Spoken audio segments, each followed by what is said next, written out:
In this imagined moment, the energy in the studio turns heavy and emotional, the kind of weight that settles into your chest before you even understand why. Because Tom Cruise is sitting there with a look you rarely see from him, a look that isn't polished or rehearsed or shaped for cameras, a look that tells you something real is about to break through. And before anyone can speak, Joy Behar throws out one of her usual jokes, but this time it slices a little too deep. And the audience feels it, you feel it. The entire room goes still, like the air itself is listening. And Tom, who has spent decades smiling through storms, suddenly looks like a man who has carried far more than anyone realizes, and he leans forward slowly, the tension rising as he prepares to speak. And the viewers at home feel it instantly, because there's a tremor in his voice that isn't fear, isn't anger, but something raw and human that grabs your attention before your mind can wander. And he begins talking, not loudly, not aggressively, not dramatically, but with a calm truthfulness that hits harder than any outburst ever could. And you can see Joy shifting in her seat, suddenly unsure if she went too far. He tells her, and everyone watching, that there comes a point in every person's life where being misunderstood becomes exhausting, not because people disagree with you, but because they stop seeing the human being underneath the headlines, underneath the rumors, underneath the constant spotlight that never turns off. And he says this without blame, without bitterness, just an honest weight that fills the room. Joy tries to jump in with another light remark, but it falls flat because Tom isn't laughing. Tom isn't dodging. Tom isn't performing. He's opening up in a way that feels almost too vulnerable for live television, and the audience senses it immediately.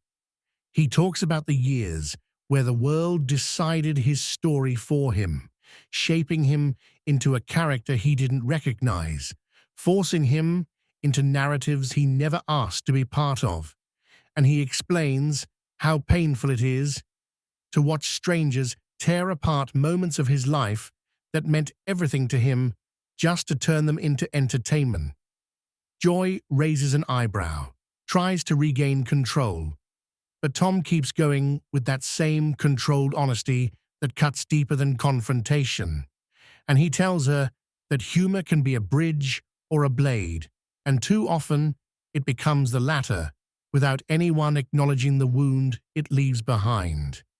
He says he respects conversation, he respects debate, he respects disagreement, but what he will no longer stand for is being reduced to a caricature people poke at for sport. And the studio goes silent again, because that line hits everyone at once. You can see Joy adjusting her posture, realizing this is not a moment she can gloss over with another joke, and she tries to respond with something softer, but Tom speaks first, and his voice grows steadier as he continues. He talks about his childhood, the struggles that shaped him, the fears he carried into adulthood, the lessons he learned through painful trial and error. And you can sense the audience's heart shifting toward him as he unravels pieces of his life that he rarely allows to surface. He talks about how fame magnifies every mistake, every misunderstanding, every private moment, and how hurtful it is to watch strangers judge decisions made in complicated, deeply personal circumstances they could never understand. Joy looks down, quietly tapping her cards, and Tom acknowledges her, not to challenge her, but to invite her to understand the weight of what he is saying. He explains that mockery doesn't always come from malice. Sometimes it comes from habit, from routine, from forgetting that the person being joked about still feels everything, still bleeds emotionally, still struggles privately in ways the world will never see. He tells the audience that strength isn't the absence of pain, but the decision to continue despite it. And he admits that there were times he felt crushed under the expectations placed on him, times he felt lost, times he felt broken. And as he speaks, the viewers can feel the vulnerability behind his words, the sincerity in his tone, the truth in every breath. Joy tries again to bring humor back into the conversation, but it doesn't fit. Not today, not in this moment, where the weight of Tom's honesty has changed the entire atmosphere.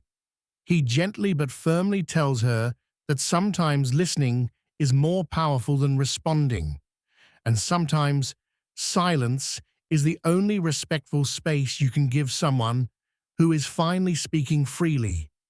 The audience claps quietly, not cheering, but acknowledging a truth that resonates on a deeper level than entertainment.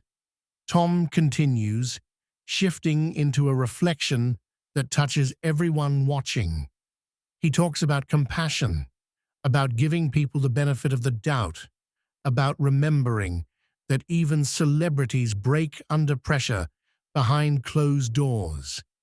He talks about raising children who have to live with a version of their father the media invented, a version he sometimes doesn't even recognize, and he explains how heartbreaking it feels to protect them from a world that will criticize him, no matter what he does.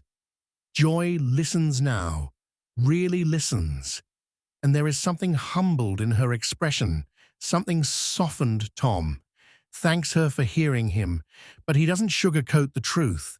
He tells her bluntly that while humor is her profession, humanity should always come first. And she nods because she knows he's right. He shifts again, this time speaking directly to the viewers, saying that the only reason he's sharing all this is because people forget that even the strongest individuals can be worn down by endless judgment, and sometimes the bravest thing a person can do is speak up. He says respect should never be optional. He says the world needs more accountability in the way we speak to each other. He says disagreements don't need to become attacks, and he says dignity belongs to everyone. The audience rises slowly, applauding, not because he embarrassed anyone, not because he dominated the conversation, but because he transformed it. He didn't explode, he didn't shout, he didn't insult, he elevated the room. And Joy, finally, looks at him with something that resembles gratitude, as though his honesty helped her see the conversation and herself more clearly. He closes by saying, "The truth is stronger than mockery, stronger than tension, stronger than any noise thrown at him throughout his career." And in that moment, he doesn't destroy Joy Behar. He destroys the idea that celebrities should endure disrespect in silence. The room is different now. The viewers feel different now. And you can't help but replay the moment in your mind, because there's something powerful about watching someone stand in their truth without fear. If you want more deep dives, more imagined behind-the-scenes moments, more emotional storytelling, more powerful insights into the public and private worlds of the celebrities you love, don't forget to subscribe to my YouTube channel.